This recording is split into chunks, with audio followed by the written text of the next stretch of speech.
말씀 전하겠습니다. 여러분 한 주간 승리하셨습니까? 오늘은 부활절이죠. 부활절 우리가 지난주는 이제 종료의 주일이고 한 주 동안은 이제 고난주간입니다. 저희 교회는 특별히 고난주간 행사를 하지 않았는데 많은 교회들이 이 주간 기간엔 특별 새벽 기도를 하고 보통 이제 조금 더 이제 의미를 담고자 하시는 분들은 금요일부터 오늘까지 오늘 아침까지 이제 금식을 하는 경우들도 있습니다. 왜 그러냐라고 하면 다른 날보다는 조금 더 특별하게 예수 그리스도의 십자가와 그 고난을 묵상하기 위함입니다. 그리고 그 기쁨을 부활절을 통해서 함께 경험하고자 그러한 행사들을 하기도 합니다. 그래서 우리 교회 역시도 오늘 말씀을 통해서 부활의 의미를 함께 깊이 생각해 봤으면 좋겠습니다. 제가 오늘 이은교회 부활절 특별 말씀으로요, 사도행전을 준비했어요. 1장 1절에서 8절. 굉장히 우리가 잘 알고 있는 말씀이죠. 근데 이것이 부활절하고 무슨 의미가 있는지 우리가 함께 알아보고자 합니다. 왜냐하면 제가 왜 이 말씀을 준비했냐면 우리는 부활절을 기념할 때마다 어디까지만 생각을 하냐면 딱 부활까지만 생각을 합니다. 그런데 사실 우리가 부활절에 더 깊이 생각해 볼 것은 무엇이냐면 예수님의 그 부활 이후의 그 삶들입니다. 사도행전은 예수님의 부활 이후 예수를 믿는 이들이 어떻게 세상에 그리스도를 증거했는지에 대한 증인들의 문서이기도 하죠. 그렇게 부활절인 오늘 부활의 증인 그리고 그리스도를 증거한 증인들의 행전인 사도행전을 통해서 우리가 부활 이후 우리 이음교회 성도님들의 삶을 각자의 삶들을 다시 고민하며 그 부활의 역사가 어떻게 우리에게 응답이 될 수 있는지 그 응답의 비밀을 우리가 함께 알아보고자 제가 오늘 사도행전 말씀을 준비했습니다. 말씀을 들어가면서 사도행전이 어떤 책이죠? 사도행전은요, 복음이 사도들과 그의 동역자들에 의해 증거가 되어서 곳곳에 믿는 자들이 생기고 교회가 세워지는 그 사건들을 기록한 책입니다. 그렇게 사도행전은 교회가 어떻게 시작되었고 어떻게 확산되었는지를 기록한 응답의 보고서임을 우리는 알 수가 있죠. 또한 사도행전은요, 과거에 있었던 역사물이 아닌 오늘날도 여전히 성취가 되어 있는 응답의 보고서이기도 합니다. 그렇기 때문에 우리가 이런 말을 많이 하죠. 사도행전을 보면서 우리가 어떻게 선교를 기획을 하고 어떻게 전도를 기획을 하며 어떻게 교회에 대해서 우리가 생각을 해볼 수 있는지 우리가 사도행전을 통해서 우리가 알 수가 있습니다. 그렇게 사도행전은요, 다른 복음서 혹은 서신서와는 달리 열린 결말로 마무리합니다. 이것은 우리에게 알려주는 이유는 무엇이냐면 사도행전적 응답은요, 이 시대에도 그리고 앞으로도 여전히 진행되고 있다는 것입니다. 언제 그 사도행전의 그 응답이 마무리되냐라고 하면 아마도 예수님께서 다시 이 땅에 오시면 그 사도행전은 이제 결말이 지어지겠죠. 그래서 사도행전은 28장 31절로 마무리되었지만 이후 교회와 성도들은요, 여전히 성령의 도움을 받아 사도행전을 기록하고 있는 중임을 여러분들이 잊지 않았으면 좋겠습니다. 다시 말해 우리가 살아가는 모든 삶의 흔적들이요, 그 사도행전이 기록되고 있는 중이다라는 겁니다. 그렇다면 어떻게 우리는 사도행전적인 응답을 받을 수 있는가에 대한 질문이 있어야 되겠죠. 그 응답을 받기 위해 우리는 사도행전의 시작을 함께 알아보고자 합니다. 먼저 사도행전의 저자 누가는요, 사도행전을 기록하기 이전에 한 복음서를 작성을 했습니다. 그 복음서가 이제 누가복음이죠. 그리고 사도행전을 시작하면서 누가는요, 사도행전을 기록하기 이전에 시작하면서 누가는 자신이 이전에 기록한 책에 대해서 언급을 합니다. 데오빌로여, 내가 먼저 쓴 글에는 이라고 이제 시작을 하죠. 이것은 우리에게 무엇을 알려줍니까? 누가복음을 이해하지 않고서는 사도행전 역시 이해할 수 없다는 것을 우리에게 알려줍니다. 그렇다면 누가복음의 내용이 무엇인지를 우리는 먼저 알아야 되겠죠. 누가복음은 예수님에 관한 얘기입니다. 예수님의 사역과 십자가 그리고 부활을 기록한 책이죠. 즉 우리가 누가복음을 통해서 확인할 수 있는 것은 무엇이냐면 누가복음을 통해서 우리는 예수가 누구인지 또 예수가 왜 오셨는지 알 수 있다는 거예요. 왜냐하면 누가복음은 그것을 기록한 책이기 때문에 그렇습니다. 그렇게 우리는 누가복음을 통해서 예수가 우리를 구원할 수 있는 그 메시아, 즉 그리스도임을 먼저 알 수 있고 그리고 이해하고 믿어야지만 응답의 기록물인 그 사도행전을 온전히 우리가 이해할 수 있고 동시에 사도행전의 응답을 현재 우리에게도 응답이 될 수 있다는 것입니다. 그렇기에 단순히 우리가 예수를 머리로만 이해하고 믿는다고 해서 사도행전 응답이 현재 내 응답은 될 수가 없다는 것을 우리가 알 수 있어야 돼요. 그렇다면 예수를 알고 믿는 우리가 어떻게 사도행전을 통해서 반응함으로써 사도행전적인 응답을 우리가 받을 수 있을까요? 먼저 우리는 사도행전이라는 그 이름에 한번 주목을 해봤으면 좋겠습니다. 사도행전은요, 주님을 쫓는 사도들의 행전이라는 의미를 가집니다.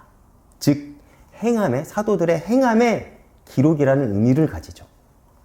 그리고 이 행함의 기록은요, 앞서 이야기했듯이 예수님의 삶을 기록한 복음서 뒤에 그리고 교리서, 로마서부터 이제 서신서는 교리서라고 얘기를 하죠. 교리서 앞에 위치합니다. 그러니까 복음서와 그 교리서 사이에 위치한 그 기록물이 바로 사도행전이라는 것입니다. 그렇게 당연히 예수를 믿는 이들이라면 당연히 주님을 쫓아 행하는 사람이어야 되고 동시에 그 삶의 토대는요, 성경적 교리, 즉 말씀이어야 함을 우리는 알 수가 있어요. 그렇게 우리의 삶은요, 말씀을 근거로 삶으로써 우리는 예수를 드러내는 이어야 됩니다. 그것을 알려주기 위해서 사도행전은 그 위치에 있고 그리고 사도행전이라는 이름은 그 행함의 기록이라는 의미를 가지고 있다는 것입니다. 그렇게 세상은요, 예수를 믿는 이들의 삶을 보면서 예수를 궁금해하고 또한 교회를 생각해야 한다는 것입니다. 이것이 우리가 사도행전을 보면서 받을 응답이어야 된다는 것이죠. 이렇게 복음은 증거가 되었습니다. 그 사도행전전의 응답을 받은 이들을 통해서 복음은 계속 증거가 되었죠. 그들의 삶의 토대는요, 말씀이고 그들은 예수를 쫓는 그 삶을 통해서요, 많은 이들이, 그들을 바라보는 이들이 예수를 궁금해하고 교회를 궁금해함으로써 복음은 확산이 되고 증거가 되고 그 복음은요, 지금 우리들까지 전달이 되었습니다. 그리고 앞으로도 복음은요, 그렇게 증거될 거예요. 시대가 변하면서 많은 어떤 기술들도 나올 거고요, 방법론된 것들도 많지만 이 복음이 궁극적으로 구체적으로 어떻게 증거될 것인가 라고 하면요, 바로 이 방법밖에 없다는 것입니다.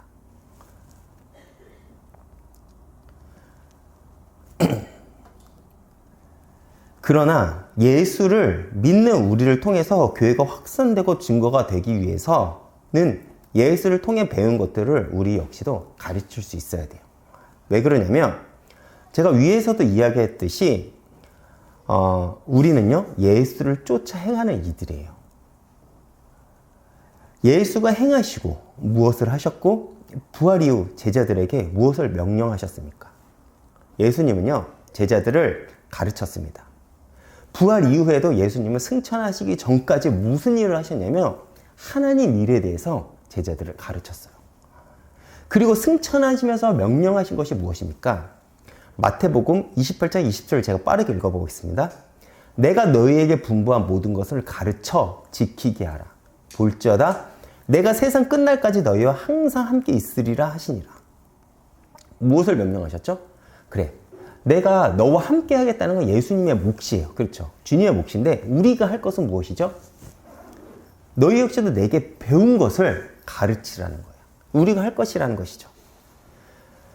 그리고 그렇게 주님의 명령에 순종한 이들에게 약속한 건 무엇입니까?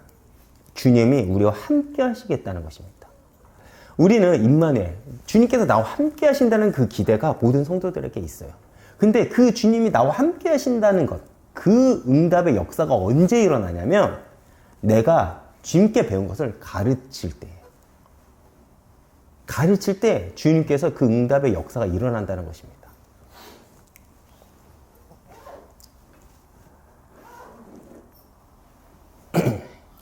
너희 역시도 내게 배운 것을 가르치라는 거예요. 그리고 주님의 명령에 순종한 이들에게 약속한 것은 결국 무엇이냐면 주님이 우리와 함께 하시겠다는 것입니다. 이 약속은 결국 성령을 약속하는 것이겠죠. 그래서 그 이후 예수님의 제자들은요, 곳곳에 흩어져 성령의 도우심을 받아 예수를 전하고 가르쳤습니다. 사실 예수를 믿는다는 것은 어떤 논리적인 거나 어떤 설득의 문제로 되는 것이 아닙니다. 무슨 말이냐면 성령의 도우심이 없으면 우리는 예수님을 가르칠 수도 전할 수도 없다는 거예요. 그렇기에 너희가 성령의 역사를 경험하고 싶고 너희가 성령을 체험하고 싶으면 이 말을 기억하라는 겁니다. 내게 배우고 배운 것을 가르치는 단계까지 가면 너가 나를 경험할 수 있다는 것입니다. 그렇게 우리는 예수님을 믿고 쫓는다면 우리 역시 또 가르칠 수 있는 이가 되어야 된다는 것입니다. 그러나 먼저 전제가 되는 것이 있어요. 사도행전 1장 1절에서 가르쳤다는 것은 사실 철저히 예수님의 입장에서 제자들을 가르쳤다는 것을 우리는 알아야 됩니다. 따라서 이것을 우리 입장에서 본다면 우리는 먼저 주님께 배워야 된다는 거예요. 이것이 먼저 전제가 됩니다. 이런 얘기가 있죠. 물론 내가 예수를 믿고 영접을 하고 바로 복음을 전할 수가 있어요. 그런데 내가 예수님을 가르치기 위해서는 먼저 내가 예수님한테 배우는 그 단계가 있어야 된다는 것입니다. 그렇게 사도행전의 저자는요, 자신이 이전의 책 누가복음을 먼저 언급한 것입니다. 왜요? 이걸 먼저 너가 알아야 된다는 거예요. 성도가 주님을 쫓아 행한 것의 첫 번째 의무, 성도가 주님을 쫓아 행하는 것은 첫 번째 의무가 되지만 그 행함의 토대와 지향점이 주님의 가르침이 아닐 경우 인간의 행함이 열심이면 열심일수록 그 행함으로 인해 우리는 오히려 주님과 멀어질 수 있음을 우리는 기억해야 된다는 것입니다. 내가 주님을 사랑하는 걸 내가 알아요. 내가 주님을 위해 살고 싶어요. 그래서 열심히 합니다. 근데 그 바탕과 토대가 말씀이 아니면요, 주님과 상관이 없다는 것입니다. 그 대표적인 예가 무엇이죠? 출애굽을 한 이스라엘 사람들을 보면서 우리가 알 수 있지 않습니까? 출애굽한 이스라엘이 황금 송아지를 만들어서 그 우상이 절을 하면서 무슨 얘기를 합니까? 우리를 인도한 하나님이라고 합니다. 그렇죠. 그들은요, 그 황금 송아지가요, 하나님이라고 인식을 했어요. 그들의 열심이죠. 그들의 노력이죠. 왜요? 그들이 가지고 있는 것을 내놓음으로써 황금 송아지를 만들었다니까요. 그리고 하나님이라고 지칭을 합니다. 하나님의 반응은 어떻습니까? 분노를 하십니다. 왜요? 그건 철저히 인간 입장에서 인간의 열심으로 드러낸 우상이기 때문에 그렇습니다. 우리도 마찬가지 아닐까요? 내가 전도를 합니다. 헌신을 합니다. 내가 그리고 헌금도 합니다.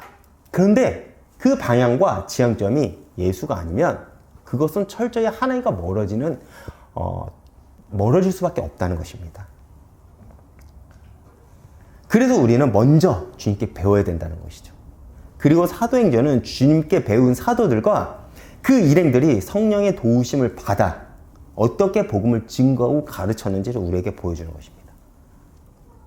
그렇다면 우리가 어떻게 세상에서 당당히 복음을 증거하고 가르칠 수 있을까요? 주님이 우리를 택하셨다는 사실을 먼저 기억하면 됩니다. 주님은 사도들을 택했어요. 그리고 그들을 통해 복음은 증거가 되고 교회는 곳곳에 세워졌습니다. 그리고 그 증거된 복음은 현재 우리에게까지 오게 되었죠. 아마 당시 2000년 전의 그 사도들은요, 이 복음의 역사가 여기까지 증거될 거라고 생각도 못했을 것입니다. 왜냐하면 그들이 생각한 나라, 세계는요, 아시아 지역도 그들이 접할 수 있는 나라고 유럽 역시도 그들의 그게 있었습니다. 동방 예의주의인 대한민국을 그들이 알았을까요? 머리가 까맣고 얼굴이 노란. 몰랐겠죠. 그런데 그들의 그 성령의 역사는 어디까지 이어졌냐면 땅끝까지 이어지고 있다는 것입니다.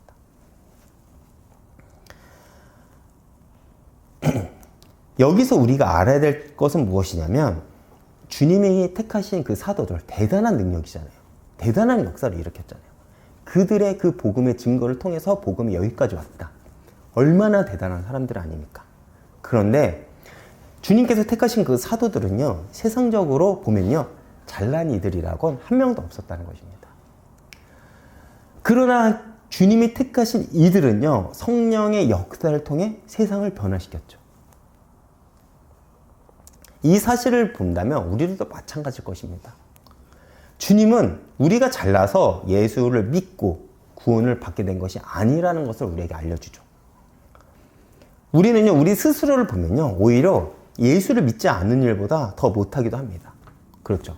우리 스스로 한번 생각해 보세요. 얼마나 이기적입니까? 그렇죠. 얼마나 악합니까? 내가 누군가를 만나면 저도 목사이니까 목사인 척은 하지만 저 혼자 있을 때 얼마나 이기적이고 얼마나 제 죄성이 강한지 저도 모릅니다. 그러나 주님이 나를 택했기 때문에 우리는요, 예수를 그리스도로 고백할 수 있고 그 구원의 응답의 자리에 우리가 있을 수 있는 것입니다. 우리가 이 사실을 안다면 우리는 그 정체성에 흔들리지 않고 세상에 예수를 소개할 수 있을 것입니다. 주님이 우리를 선택하신 것은요, 우리로 하여금 그리스도의 메시지를 품고 이 세상을 살아가게 하기 위해서임을 우리는 기억해야 된다는 것입니다. 우리는 사도행전을 통해서 이거를 끊임없이 확인할 수 있어야 됩니다. 근데 우리의 문제는 뭐냐면 자꾸 사도행전을 통해서 뭔가 방법론을 찾으려고 해요. 물론 그것도 나쁘지 않습니다. 그러나 중요한 것은 뭐냐면 우리가 여기서 기억해야 될 것은 뭐냐면 이들이 먼저 전제가 된 것은 뭐냐면 예수를 배웠고 성령의 도우심을 받아 복음을 증거했다는 거예요. 이 두 가지 전제가 없으면 내가 아무리 그 방법론을 찾는다고 해도요, 복음은 증거되지 않습니다. 다시 돌아가 누가는요, 사도행전 1장 3절의 말씀을 통해 누가복음을 기록한 궁극적인 목적은 예수님이 부활하셨다는 것을 분명하게 밝히고 있습니다. 야, 예수가 부활하셨어. 그러니 너희가 이제부터 할 것이 있다는 거예요. 너희들이 예수님이 부활하셨고 그 이후에 어떤 역사가 일어났는지를 너희가 알아야 된다는 것입니다. 그렇기 때문에 이 사도행전을 기록한 거예요. 그렇게 주님의 부활로 누가복음을 끝낸 누가는요, 교회의 역사와 주님을 믿는 이들의 행적을 기록한 사도행전의 서두에 다시 예수님의 부활을 언급함으로써 사도행전을 전개합니다. 부활이 끝이 아니라 그 이후에 사도들의 삶이 있고 역사가 있고 체험이 있다는 거예요.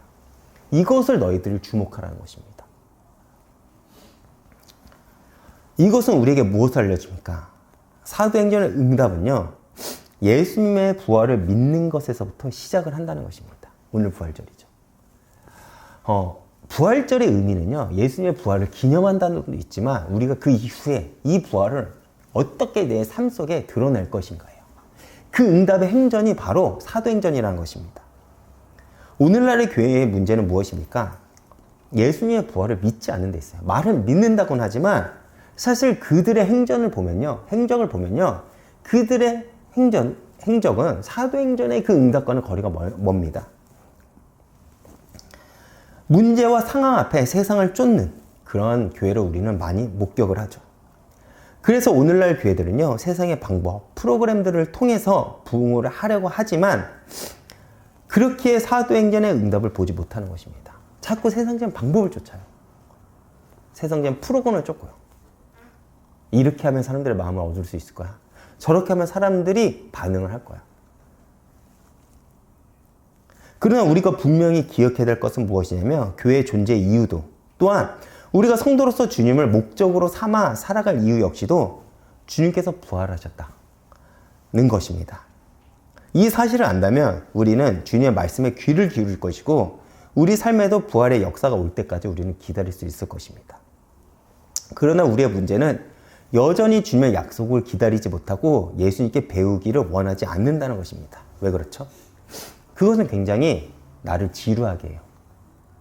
그리고 당장 내가 바라는 그 응답이 오지 않기 때문에 그렇습니다. 봐보세요. 제자들이 바라는 것이 성령을 기다리는 것입니까? 우리는 그것을 응답이라고 얘기를 해요. 그렇죠. 그들이 바라는 것은 성령이 온다는 것을 바라지 않아요. 그렇죠. 그들이 바라는 건 뭐죠? 우리가 알고 있듯이 이스라엘의 나라가 회복하시면 이때이니까 아닙니까? 근데 예수님이 뭐라고 하죠? 예루살렘에서 성령이 올 때까지 기다려. 내가 아버지께 약속한 것을 기다리라고 합니다. 여기서 우리는 생각해 볼 것이 있어요. 우리는 예수를 믿으면요, 내 문제, 내가 바라는 것이 해결될 거라고 생각을 해요. 이루어질 거라고 생각합니다. 근데 아버지가 약속한 것은요, 뭐냐면요, 성령이라는 것입니다. 그것이 응답이라고 해요. 그렇죠. 그 응답을 받을 때까지 기다리라고 합니다. 우리는 왜 기다리죠? 내가 바라는 것이 이루어질 거라고 생각하니까 기다리는데 아버지의 뜻과는 그것이 다르다는 것입니다. 오늘 본문 사도행전 1장 4절에서 주님은요, 제자들에게 성령을 기다리라고 명령합니다. 왜 그렇죠?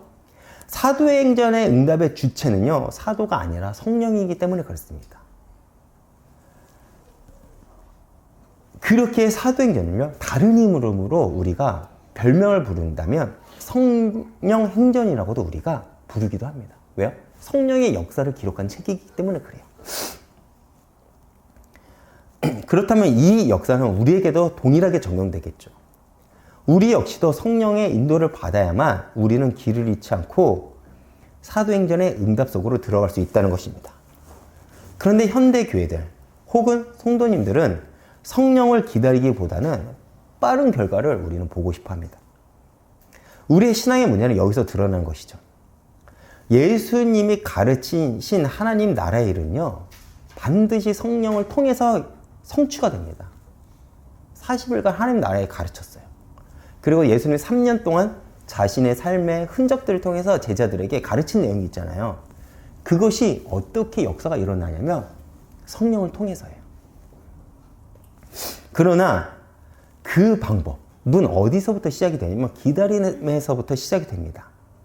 그리고 그 가르침을 배우고 내 것이 되게 하기 위해서는 오랜 시간이 걸리죠.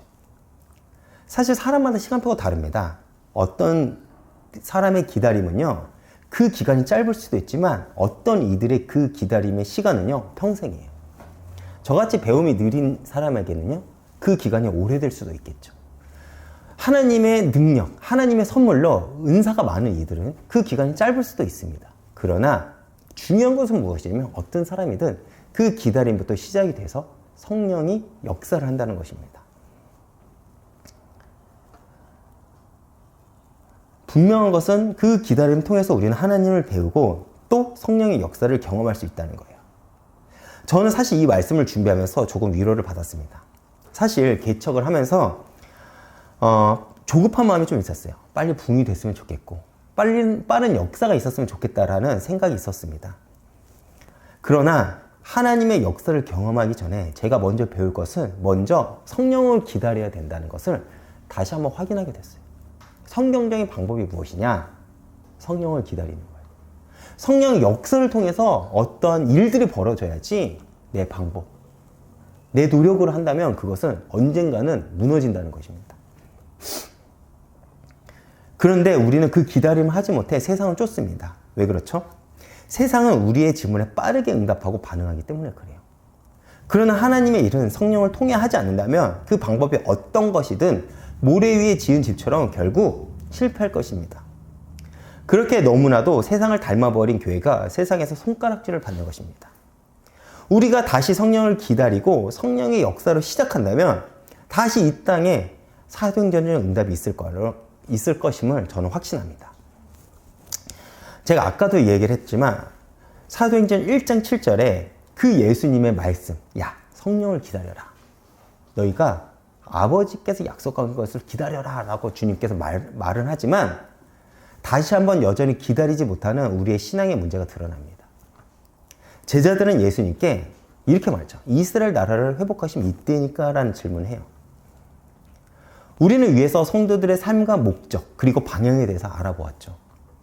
그렇기에 우리는 예수님을 믿는다고 할 때 우리는 먼저 예수님이 누구인지 알아야 되고 또 왜 오셨는지 알아야 됩니다.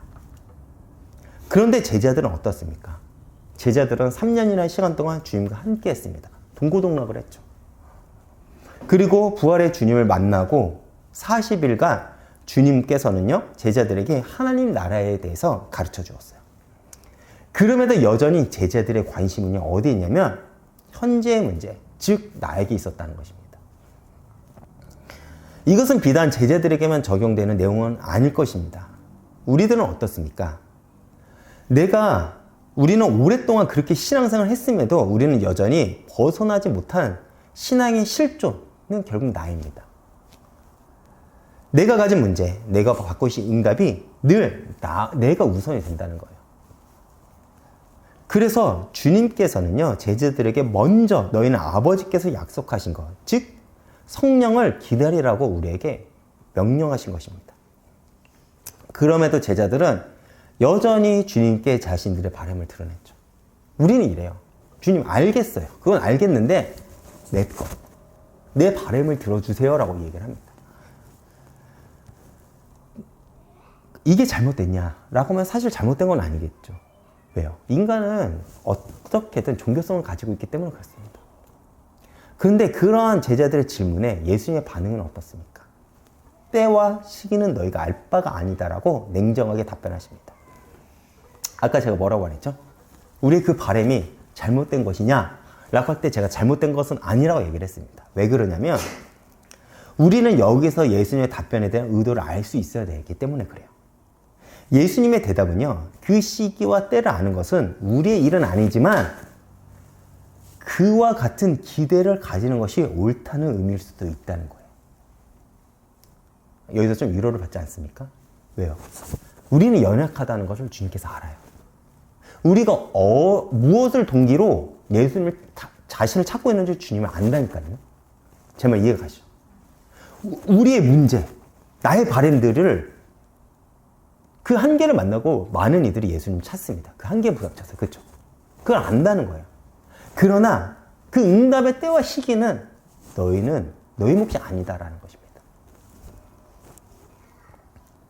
제자가 된다는 것은 때와 시기를 아느냐의 문제가 아니라 준비를 갖추고 있느냐 하는 문제이기 때문에 그래요. 봐봐. 내가 문제는 너희들의 그 문제, 바램은 나의 시간표도 내가 해줄게. 그래야 너희가 할 게 있어. 뭐냐? 제자로서의 너희가 삶을 준비하라는 것입니다. 내게 배우고 성령을 기다리는 일. 그것부터 해. 라는 것입니다. 사도행전에서 제자가 된다는 것은 성령의 권능을 받고 증인이 된다는 것을 의미해요. 이것은 우리의 신앙에 무엇을 알려줍니까? 우리는 기도를 하고 주님께 구하고 그 응답에 대한 것이 오로지 주님의 주권을 인정하면 된다는 거예요. 동시에 우리가 해야 될 것은 성도로서 마땅히 해야 될 것은 하면 된다는 것입니다. 주님께서 하신다니까요. 봐보세요. 증인이 된다고 할 때 많은 사람들이 나를 보면서 예수님이 궁금해한다고 생각을 했을 때 우리의 삶이 비천하고 창피하고 바닥을 치게 만드는 일일까요? 그렇지 않다는 것이죠. 비록 그때와 시기는 내가 알 수 없지만 언젠간 사람들이 나라는 사람을 보면서 예수를 믿으면 다르구나, 바뀌구나, 예수를 나도 믿고 싶군 하게끔 나를 그 자리까지 인도하신다는 것입니다. 그러나 그 방법과 때는 내가 모른다는 거예요. 사실 그런데 우리는 이게 어려워요. 왜요? 오늘날 많은 이들이 예수님께 실망했다고 하는 이유가 무엇일까요? 우리는 우리의 바램과 기대, 그리고 그 시기가 내가 원하는 대로 이루어지지 않았다고 우리는 말하기 때문에 그래요. 그런데 주님이 우리에게 약속한 것은 무엇입니까? 우리의 문제를 해결해 주겠다는 것은 우리의 문제를 해결해 주겠다. 내가 너의 바램을 이루어 주겠다가 아닙니다. 먼저는 성령이죠. 더 나아가 하나님의 나라입니다. 성령을 통해서 이 땅에 하나님 나라가 임하기를 주님은 원하신다는 거예요. 그러기 하기 위해서 내가 네 문제를 언젠가는 나의 시간표에 해결할 거고 내가 너를 저 자리까지 내가 올려놓을 거라는 것입니다. 왜? 내가 너를 부른 이유와 목적이 있어. 하나님 나라를 나는 너를 통해서 반드시 펼칠 거기 때문에 그러라는 것입니다. 그러나 우리는 여기에 관심이 없죠. 여전히 제자들이 이스라엘이 회복되는 것만 관심을 두는 것처럼 우리는 현실의 문제, 내 바램에만 관심이 있습니다. 그렇게 사도행전의 저자는 먼저 누가복음을 언급함으로써 예수 그리스도가 왜 이 땅에 오셨는지 그 이유와 목적을 우리에게 먼저 알려주는 것이죠. 결론입니다. 제가 다시 돌아가 현재의 문제에만 집착하는 제자들에게 주님은 뭐라고 이야기를 하냐면 너희는 내 증인이 될 것이다 라고 말씀하십니다. 여기서 되리라, 사도행전 1장 8절에 말하는 되리라로 번역된 단어는요, 단어 헬라어 에세스데는요, 동사인 뭐뭇이다라는 의미를 가지고 있는 헬라어 에임이라는 미래형이면서 명령형이라는 것입니다. 어렵죠? 이것은 어떤 의미를 가진 거냐면 주님의 증인이 될 것이라는 예언이면서 동시에 주님의 증인이 되라는 명령이에요. 너가 증인의 주님, 예수 그리스도의 증인이 될 것이다라는 예언이면서 동시에 증인의 삶을 살아가도록 노력을 하라는 주님의 명령이기도 합니다. 이것은 우리에게 분명한 성도로서 사명을 우리에게 이야기를 해주죠.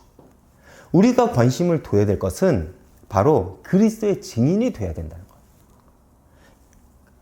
우리의 관심이 하나님 나라, 이스라엘 나라가 회복하심이 이때니까는 그 현실적인 문제가 아닌 내가 지금 증인으로 살아가기 위해서 내가 무엇을 하고 있지? 무엇을 선택하고 있지? 라는 것이어야 된다는 것입니다. 왜요? 때와 기한은 아버지께서 이루어질 거기 때문에 그 시간표에.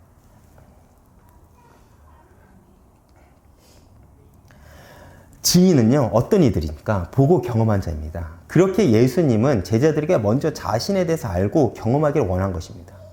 그렇게 너희의 현실의 문제에만 집착하지 말고 성령을 통해서 자신의 증인이 되라고 한 것입니다. 주님을 따른다는 것은 결코 추상적인 관념이 아닙니다. 그것은 주님을 구체적으로 따른다는 것이고 구체적으로 주님의 증인이 된다는 것입니다. 그렇게 보고 경험한 주님을 세상이라는 법정에 나가서 우리는 증언해야 된다는 것이죠. 세상의 증인은 말로만 증언을 하면 되지만 우리가 증언할 주님은요, 우리의 삶으로 이루어져야 한다는 것을 우리는 분명히 기억해야 됩니다. 그렇기에 주님께서 보여주신 그 삶을 우리는 우리의 삶으로 증언하는 것이 우리의 사명이요, 삶의 목표가 되어야 된다는 것입니다. 그렇다면 우리는 언제나 주님을 대면하는 삶을 살아가게 될 것이고, 우리가 그런 삶을 살아갈 때 비로소 우리는요, 사도행전적인 응답을 받을 것입니다. 그리고 다시 한번 이 땅 위에 하나님의 복음은 전파가 될 거예요. 언제든지 부흥은 이렇게 이루어졌습니다. 언제든지. 여러분, 우리가 복음을 증거하는 이유는 분명합니다. 이 세상은 교회를 손가락질하고 욕을 하지만 여전히 이 시대의 답은 교회만이 줄 수 있기 때문에 그래요. 이런 말을 세상에서는 하지 않는다니까요.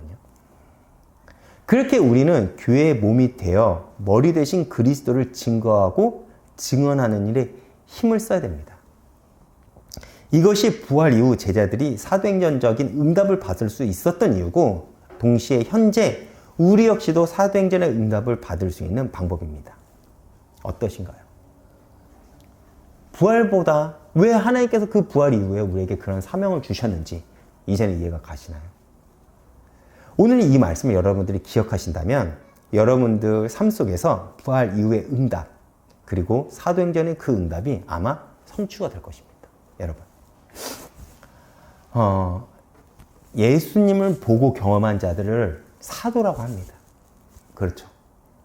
그럼 이 사도행전의 응답이 어떻게 나에게 응답이 될 수 있을까요? 여러분, 이해가 되시나요? 예수님의 제자들, 직속 제자들을 사도라고요. 그럼 우리는 어떻게 사도행전적인 응답을 받을 수 있을까? 우리 안에 성령이 거하시면요, 우리 역시도 예수님을 보고 경험한 자가 되지 않을까요? 그렇게 여러분 모두 사도행전적인 응답을 받을 수 있다는 것입니다. 그렇게 우리는요, 이 응답을 기억하시면서 한 주간 승리하시길 축원드리겠습니다. 아멘. 제가 오늘 찬양은요, 나의 예수님이라는 찬양을 준비했어요. 사실 우리의 모든 관심은 응답에만 있습니다. 응답. 그래서 3년간 주님과 함께 있고 부활을 목격한 제자들 역시도 마지막으로 주님께 한 질문이 이스라엘 나라가 회복하심이 이때니까입니다. 이렇게 끈질기게도 우리는 나의 문제를 놓지 못하는 것이 비단 제자들만의 문제가 아닌 우리들의 신앙의 실존적인 모습이기도 합니다. 그래서 우리가 먼저 알아야 될 것은 무엇이냐면 바로 예수님입니다. 우리의 죄 문제를 해결하기 위해서 우리가 감당하지도 못하고 상상하지도 못할 그 고난을 통과한 예수죠. 그리고 오늘 우리가 기념한 것처럼 주님은 부활하셨습니다. 그렇다면 이제 우리의 사명은 무엇이 될까요? 우리는 중심을 잃은 세상 속에서 예수로 소망을 굳게 붙잡고 세상에서 그리스도를 증거하는 증인이 되어야 된다는 거예요. 이 세상은 그 중심이 없기 때문에 자꾸 방황하는 거거든요. 방법을 찾는 것이고 그래서 이기적인 것입니다. 그런데 예수로서 그 소망을 굳게 붙잡은 우리가 그 중심을 잃지 않고 그들에게 전해줄 것은 바로 예수라는 것이죠. 오늘 이 찬양과 말씀을 통해서 여러분 큰 은혜 받으시길 바라겠습니다.